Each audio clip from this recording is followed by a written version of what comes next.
ورحمۃ اللہ وبرکاتہ نحمده ونصلی علی رسولہ الکریم اما بعد قال اللہ تبارک وتعالی فی القرآن المجید والفرقان الحمید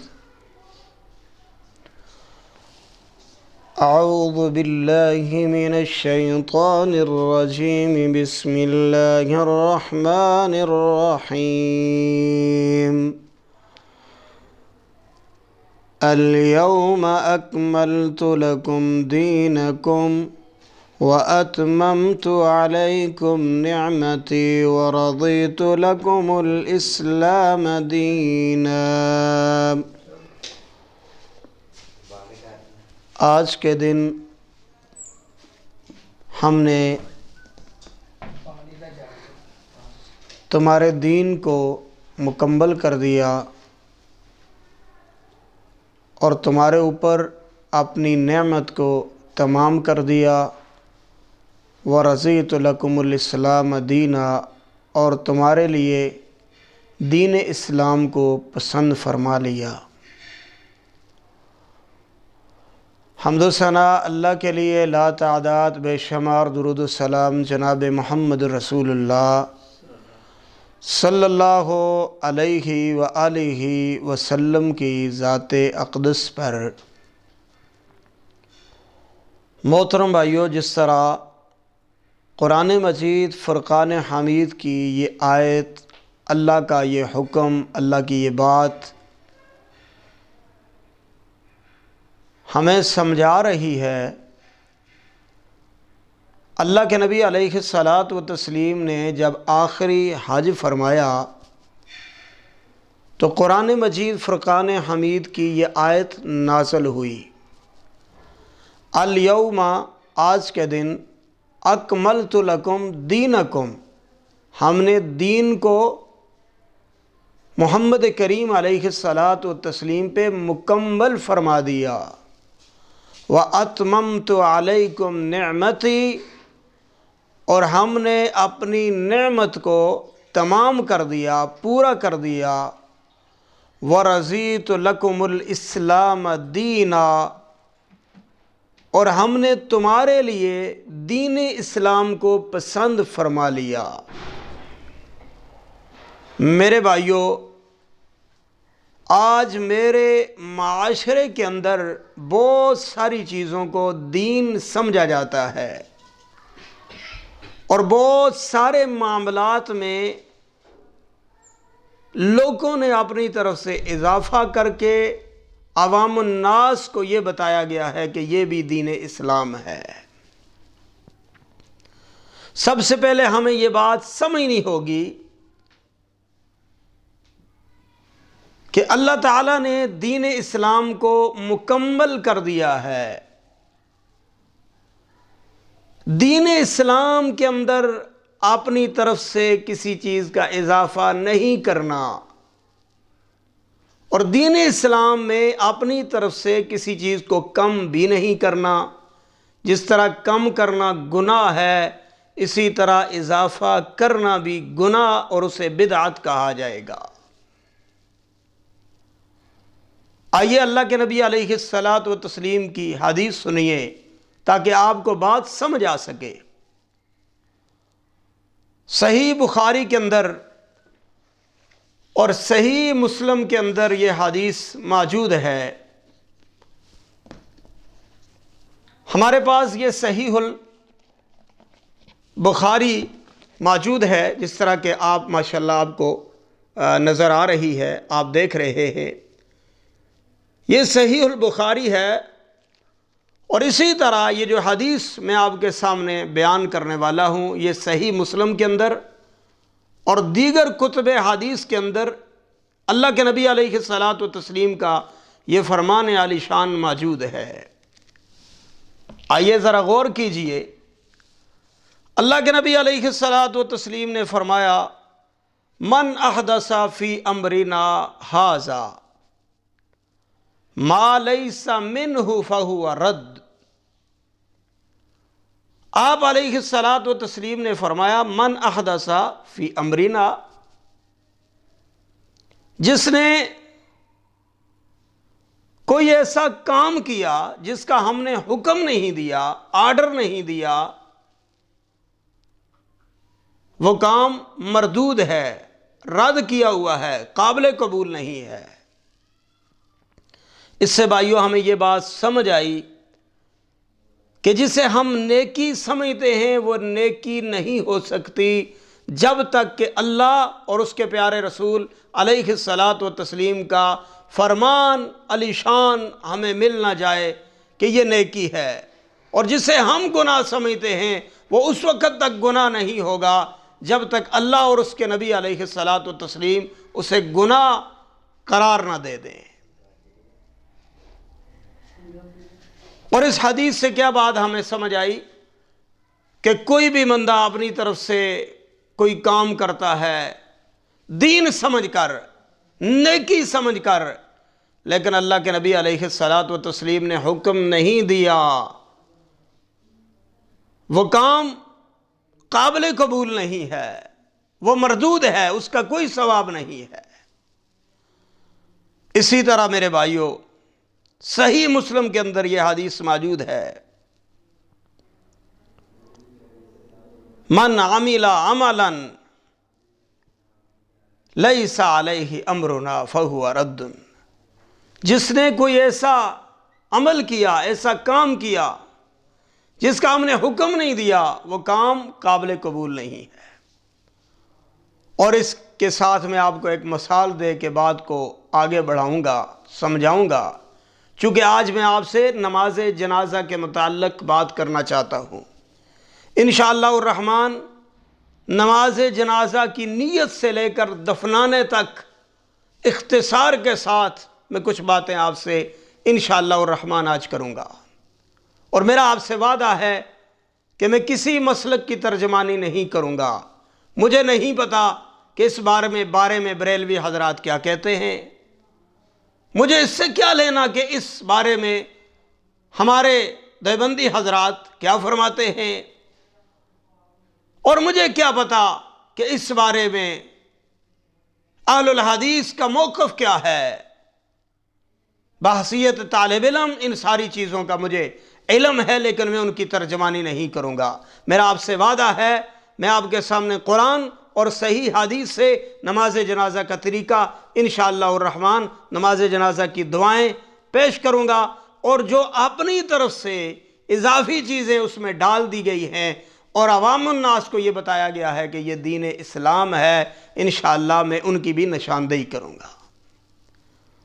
تو میرے بھائیوں پہلے تو یہ سمجھ لیجئے کہ دین اسلام مکمل دین ہے۔ حضرت علی رضی اللہ عنہ وعلیہ السلام، ان کے سامنے ایک بندہ نماز عید سے قبل 2 رکعت نماز پڑھنا چاہتا ہے۔ حضرت علی رضی اللہ عنہ وعلیہ السلام اسے منع فرما دیتے ہیں۔ وہ فرمانے لگے حضرت علی رضی اللہ عنہ سے کہ مجھے امید ہے اللہ تعالیٰ مجھے نماز پڑھنے کی وجہ سے سزا نہیں دیں گے۔ حضرت علی رضی اللہ عنہ نے فرمایا اس وقت تک کوئی کام ثواب نہیں ہو سکتا جب تک کہ اللہ کے نبی علیہ الصلاۃ والتسلیم اس کا حکم نہ دے دیں یا آپ نے خود وہ کام کیا نہ ہو۔ اس لیے میں سمجھتا ہوں کہ یہ نماز پڑھنے کی وجہ سے اللہ تعالیٰ تمہیں اپنے نبی کی نافرمانی کرنے کی وجہ سے عذاب میں مبتلا کر دیں گے، یعنی جو کام اللہ کے نبی علیہ الصلاۃ والتسلیم نے نہیں کیا، جس کا حکم نہیں دیا، تو نعوذ باللہ کوئی کر کے یہ ثابت کرنا چاہتا ہے کہ اللہ کے نبی علیہ الصلاۃ والتسلیم پہ جو مکمل دین آیا تھا وہ ہم تک نہیں پہنچایا، یا ہم آپ علیہ الصلاۃ والتسلیم سے زیادہ جو ہے وہ اللہ کا خوف اور ڈر رکھنے والے ہیں۔ میرے بھائیو ایسی بات نہیں ہے۔ اللہ کے نبی علیہ الصلاۃ والتسلیم نے دین ہم تک پہنچا بھی دیا، مکمل پہنچا بھی دیا، اور سب سے بڑھ کر میرے اور آپ کے پیارے نبی جناب محمد رسول اللہ صلی اللہ علیہ وآلہ وسلم اللہ تعالیٰ سے ڈرنے والے، اللہ کا خوف رکھنے والے ہیں۔ تو میرے بھائیو نماز فجر کی ہو، ظہر کی ہو، عصر کی ہو، مغرب کی ہو، عشاء ہو، نماز عید کی ہو، نماز خوف ہو، نماز کسوف ہو، اور اسی طرح نماز جنازہ ہو، اس وقت قابل قبول ہوگا جب ہم نماز جنازہ اللہ کی رضا کے لیے پڑھیں گے اور اللہ کے نبی علیہ الصلاۃ والتسلیم کے طریقے پر ادا کریں گے، تو وہ نماز جنازہ قابل قبول ہو جائے گا۔ تو آپ نے دیکھا ہوگا نماز جنازہ کے لیے جب نماز جنازہ ادا کی جاتی ہے تو میت رکھی جاتی ہے، اور ایک جسے ہم عالم دین کہتے ہیں، قاری قرآن کہتے ہیں، دین کا طالب علم، داعی کہتے ہیں، مولوی صاحب کہتے ہیں، وہ عوام الناس کی طرف متوجہ ہو کے فرماتے ہیں کہ جی نیت کر لیجئے۔ میرے بھائیو یاد رہے، نیت دل کے ارادے کا نام ہے۔ زبان سے الفاظ کا ادا کرنا کتاب و سنت میں کہیں بھی نہیں لکھا۔ اس پہ میں وہی جملہ کہوں گا کہ نماز جنازہ کے اندر سورۃ الفاتحہ پڑھنی ہے تو وہ بھی عربی میں ہے۔ نماز جنازہ کے اندر اللہ کے نبی علیہ الصلاۃ والتسلیم پہ درود پڑھنا ہے، وہ بھی عربی زبان میں ہے۔ نماز جنازہ کی جتنی دعائیں ہیں وہ بھی عربی میں ہیں، لیکن نیت پنجابی میں ہے، نیت اردو میں ہے، نیت ہندکو میں ہے، نیت فارسی میں ہے، نیت پشتو میں ہے، جس سے پتہ چلتا ہے کہ یہ نیت نہ قرآن کے اندر ہے نہ صحیح حدیث کے اندر ہے، کیونکہ قرآن اللہ کا کلام ہے جو عربی میں ہے، اور حدیث اللہ کے نبی علیہ الصلاۃ والتسلیم کی بات ہے، آپ کی زبان میں ہے جو عربی میں ہے۔ اگر نیت ہوتی تو عربی میں ہوتی، نیت دل کے ارادے کا نام ہے۔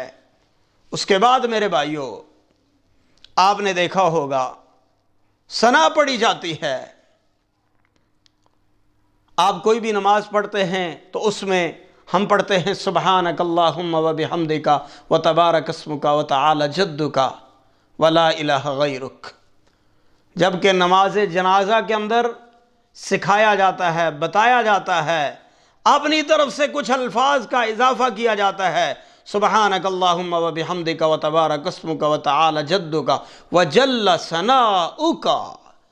یہ جو الفاظ ہیں وجل ثناؤک نہ قرآن میں ہیں، نہ صحیح حدیث میں ہیں، نہ فقہ حنفی کی کسی معتبر کتاب میں ہیں۔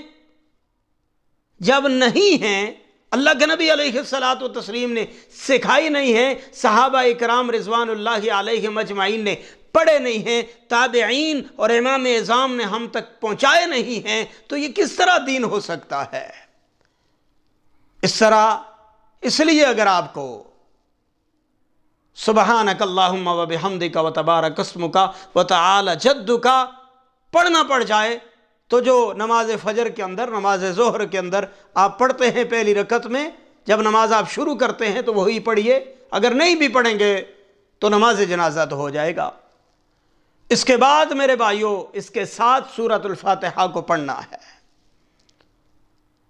اور ہمیں علم نہیں ہے، سستی ہے، یا ہم نے نماز جنازہ سیکھا نہیں ہے، لوگوں کو دیکھتے رہے ہیں، ہم یہ سمجھے ہیں کہ نماز جنازہ کہ اندر سورۃ الفاتحہ پتہ نہیں پڑھنی ہے کہ نہیں پڑھنی۔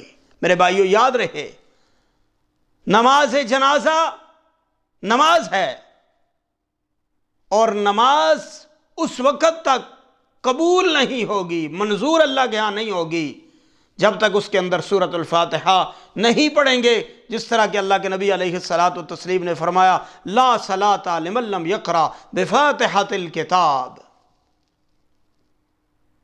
اور ابو داود کے اندر حدیث موجود ہے، جس نے سورۃ الفاتحہ کے بغیر نماز پڑھی فَهِيَ خِدَاجٌ خِدَاجٌ خِدَاجٌ، آپ نے فرمایا وہ نماز نہ مکمل ہے، نہ مکمل ہے، نہ مکمل ہے۔ تو میرے بھائیو سورۃ الفاتحہ کا پڑھنا انتہائی لازم ہے۔ نماز جنازہ کے اندر سورۃ الفاتحہ پڑھنے کی کیا دلیل موجود ہے؟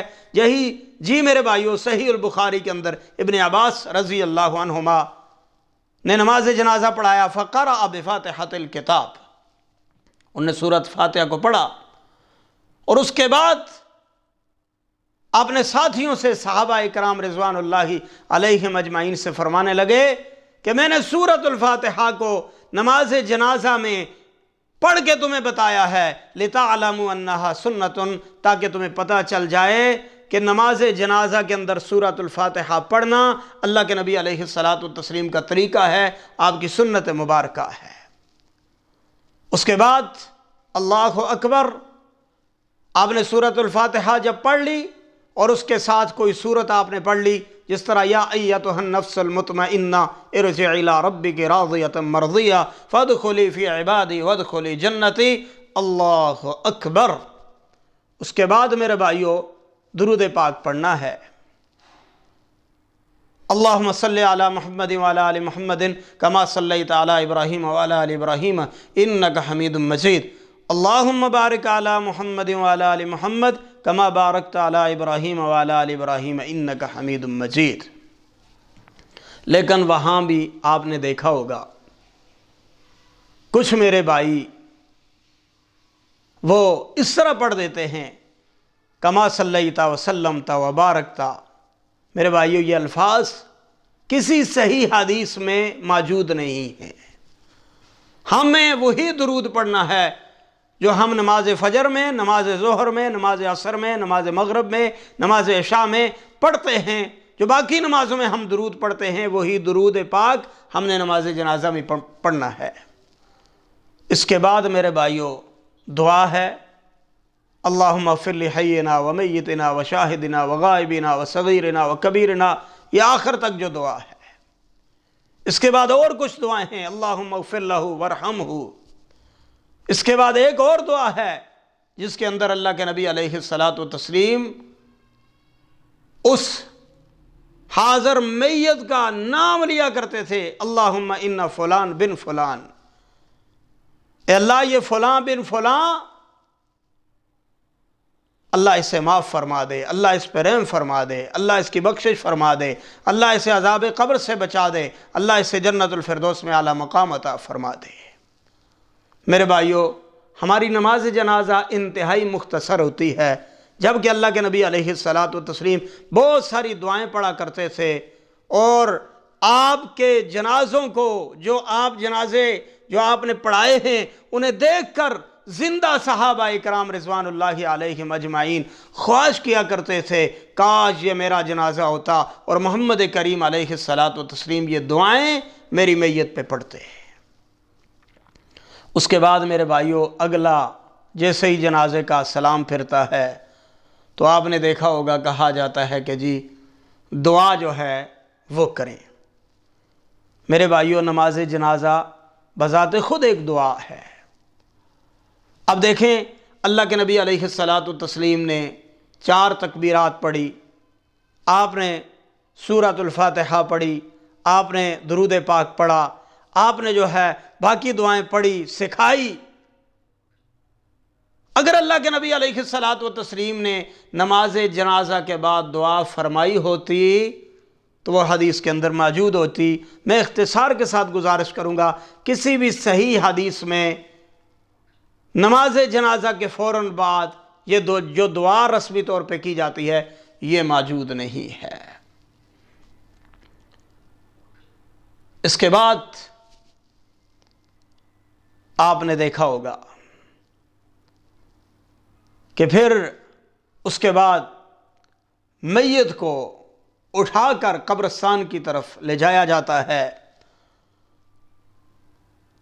اب یہاں پر ایک سنت عمل ہے، آپ نے میت کو جب قبر کے اندر رکھ دیا، اس کے بعد جب آپ نے مٹی ڈالنی ہے تو آپ نے دیکھا ہوگا مٹی جو ہے وہ آزاروں کے ذریعے ڈالی جاتی ہے، بیلچے کے ذریعے ڈالی جاتی ہے۔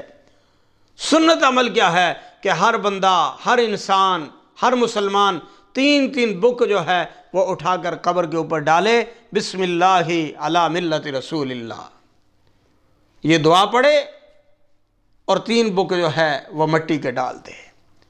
اس کے بعد آپ نے دیکھا ہوگا میرے بھائیوں کہ ہمارے بھائی جو ہیں وہ ایک سر کی طرف ایک قاری صاحب کھڑے ہو جاتے ہیں، ایک پاؤں کی طرف کھڑے ہو جاتے ہیں اور وہ سورۃ بقرہ کی پہلے اور آخری رکوع کی تلاوت کرتے ہیں۔ یہ بھی ٹھیک نہیں ہے، اسے تلقین کہتے ہیں۔ کسی صحیح حدیث میں یہ تلقین موجود نہیں ہے۔ ایک حدیث ہے جسے امام بہقی رحمۃ اللہ علیہ البہقی کے اندر اور مشکات المصابیح کے اندر یہ حدیث موجود ہے، لیکن میرے بھائیو اس میں ایک متروک راوی ہے جس کی وجہ سے یہ حدیث ضعیف ہے، کمزور ہے، قابل اعتماد نہیں ہے۔ اور اللہ کے نبی علیہ الصلاۃ والتسلیم نے کتنے جنازے پڑھائے، دفنائے۔ اگر آپ نے اس طرح کا کوئی کام کیا ہوتا تو ضرور حدیث کے اندر آ جاتا۔ ہاں میرے بھائیو، اس کے بعد ایک بہت اہمیت کا حامل عمل ہے جس کا اللہ کے نبی علیہ الصلاۃ والتسلیم نے حکم دیا۔ آپ نے فرمایا اپنے بھائی کے لیے دعا کرو فَإِنَّهُ الْآنَ يُسْأَلُ، اب اس سے سوال کیا جائے گا۔ میرے بھائیو، اس دعا کی بڑی اہمیت ہے، اور حضرت عمر بن عاص رضی اللہ عنہ انہوں نے اپنی اولاد کو وصیت کی تھی کہ میری قبر پر اتنی دیر بیٹھنا جتنی دیر ایک اونٹ کو ذبح کیا جاتا ہے، اس کا گوشت تیار ہوتا ہے، 2-3 گھنٹے میری قبر پر بیٹھ کر، قبر سے تھوڑا سا ایک طرف ہو کر بیٹھ کر میرے لیے دعا کرنی ہے۔ میرے بھائیو، یہاں پر جتنا ہو سکے میت کے لیے دعا کی جائے۔ آپ نے دیکھا ہوگا اس دوران بعض بھائی جو ہے وہ قبر پر آذان دیتے ہیں۔ میرے بھائیو، قرآن اور صحیح حدیث کے اندر کہیں بھی آذان کا ثبوت موجود نہیں ہے۔ اگر پوچھا جائے کہ آذان کیوں دیتے ہو تو جواب دیا جاتا ہے کہ آذان اس لیے دیتے ہیں کہ شیطان جو ہے وہ انسان کا، ابن آدم کا ازلی دشمن ہے۔ تو اب منکر اور نکیر جو 2 فرشتے ہیں انہوں نے سوال کرنا ہے تاکہ وہ شیطان گمراہ نہ کر سکے، وسوسے نہ ڈال سکے، یہ اللہ کا بندہ جو ہے وہ سوالوں کا صحیح جواب دے دے۔ تو میرے بھائیو، پہلے تو یہ بات ہمیں یاد رکھنی ہوگی کہ شیطان کا جو وسوسوں کا تعلق ہے یہ زندگی کے ساتھ ہے۔ اور دوسری بات ہمیں یہ یاد رکھنی ہوگی کہ آپ قبر کے اوپر کھڑے ہو کر آذان دے رہے ہیں اس لیے کہ اب اس سے سوال کیے جا رہے ہیں اور اس نے جواب دینے ہیں تاکہ جواب دینے میں آسانی ہو جائے۔ تو میرے بھائیو، کیا آپ کے علم میں نہیں ہے کہ اہل سنت والجماعت کا متفق فیصلہ اور موقف اور نظریہ ہے کہ جب تک ہم قبر کو نہیں چھوڑیں گے، جس طرح صحیح البخاری کے اندر حدیث موجود ہے، اس وقت تک فرشتے سوال کرنے کے لیے نہیں آئیں گے۔ آپ اوپر کھڑے ہو کر آذان دے رہے ہیں، آپ قبر پہ موجود ہیں، فرشتے تو آئے نہیں ہیں، سوال تو انہوں نے کیے نہیں ہیں، کون سے سوالوں کے یہ جواب دے رہے ہیں جن میں آسانی ہو رہی ہے؟ میرے بھائیو، سوال تو اس وقت ہونے ہیں جب آپ نے قبر کو چھوڑ کے چلے جانا ہے۔ اگر پوچھا جائے بھائیو اس کا ثبوت کیا صحیح حدیث میں موجود ہے؟ اللہ کے نبی علیہ الصلاۃ والتسلیم نے آذان دی، اس کا حکم دیا، آپ کے سامنے آذان دی گئی، آپ نے خاموشی اختیار کی، چونکہ حدیث یا تو قولی ہوتی ہے یعنی آپ کا حکم ہو، یا فعلی ہوتی ہے آپ نے خود وہ کام کیا ہو، یا تقریری ہوگی کہ آپ کے سامنے وہ کام کیا گیا ہو، آپ علیہ الصلاۃ والتسلیم اس پہ خاموش ہو گئے ہوں۔ تو میرے بھائیو، جب یہ تینوں نہ ہوں، حدیث میں بات موجود نہ ہو، تو اپنی طرف سے کام نہیں کرنا چاہیے۔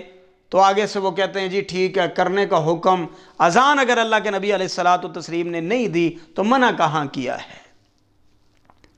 تو میرے بھائیو، کیا کہیں ہمیں ملتا ہے کہ آپ نے نماز عید کے لیے اذان دینے سے، اقامت کہنے سے منع فرمایا ہو؟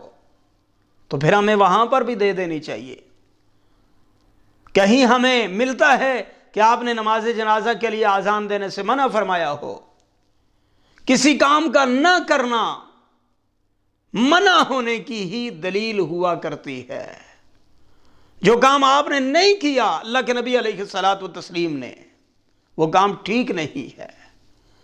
اس لیے میں اپنے بھائیوں سے مؤدبانہ گزارش کروں گا کہ میری کوشش ہے کہ میرے پاس اللہ کی کتاب میں سے جو علم ہے، اللہ کے نبی علیہ الصلوۃ والتسلیم کے جو فرامین آپ کی احادیث موجود ہیں، ان کی روشنی میں آپ سے گفتگو کرتا ہوں، اور میرا آپ سے وعدہ رہا میں آپ سے حق بات کروں گا، سچ بات کروں گا، فرقہ واریت سے بالاتر ہو کر بات کروں گا، مسلک پرستی نہیں کروں گا، بلکہ بحیثیت مسلمان اپنے مسلمان بھائیوں کو دعوت حق دیتا رہوں گا تاکہ وہ عمل کریں تو میرے لیے یہ چیزیں صدقہ جاریہ بن جائیں۔ تو میں آخر میں اپنے بھائیوں سے گزارش کروں گا کہ میرے بھائیوں، آپ نے اس میری گفتگو کو دوسروں تک پہنچانا ہے، آپ نے سن کر عمل پیرا ہونا ہے، دوسروں تک پہنچانا بھی ہے تاکہ دوسرے بھی عمل پیرا ہو جائیں۔ اگر لوگ کتاب و سنت پہ عمل کریں گے انشاءاللہ الرحمن، جس طرح مجھے بیان کرنے کا اللہ تعالیٰ اجر عظیم عطا کریں گے، اسی طرح آپ کا ان لوگوں تک پہنچانا آپ کے لیے بھی میرے لیے بھی صدقہ جاریہ بن جائے گا۔ اللہ سے دعا ہے اللہ ہمیں کتاب و سنت پہ کاربند ہونے کی توفیق عطا فرما دے۔ وآخر دعوانا ان الحمدللہ۔